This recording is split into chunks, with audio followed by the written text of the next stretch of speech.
In this video, I'm just talking about how to replace the thermostat on a 2011 Mercedes E350. So I pulled the drive belt off already.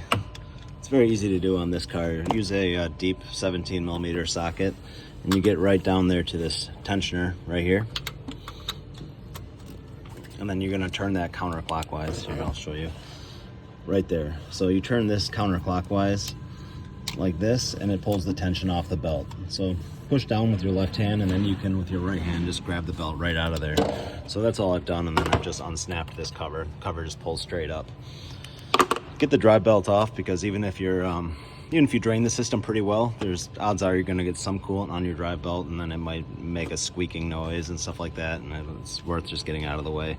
Anyways, and it kind of blocks the bottom bolt, so it's going to have to come off no matter what. So next thing you want to do is get in here to this little spring clip, and get a flat blade screwdriver or a pick, whatever you want, and just kind of fight that off there. Even if you just roll to the side like I just did, it doesn't really matter, as long as you get it out of its little groove. Make sure you have no pressure in the system, or you can drain it. I didn't drain it at all because I have a bucket underneath here and no belly pan on, so it's just gonna dump coolant everywhere. So now you just kind of want to wiggle it if you need to. If it's biting really hard, you can spray some penetrating oil in there or something like that, but this one wasn't that bad. So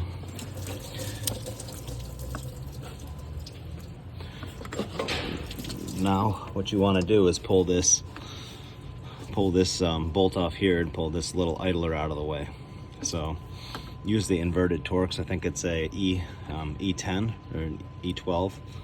I'll get the socket right now to do this. E14 is what you're going to use, so I was way off. Get down here and undo this screw and pull this pulley right off the front. With that out of the way, you want to pull the little clip off the back of this sensor. It's a mapped thermostat, so you have to get in here and unplug it. So if you pull this little white thing back, then you can get in there and squeeze it and remove it. Sometimes they'll fight you. When they do, if you can get to the inside of it, you can just undo it like that without breaking it. So using a little pick works better sometimes too. See that little finger there is what I just pried back on. So now just kind of pull this up and get it out of the way. Now it's just these two screws that hold this on. So you're going to use a E10 to get to this. And undo this one right here, pull this right off, and then up here you can get to it. The air pump is kind of in the way. It's on rubber mounts.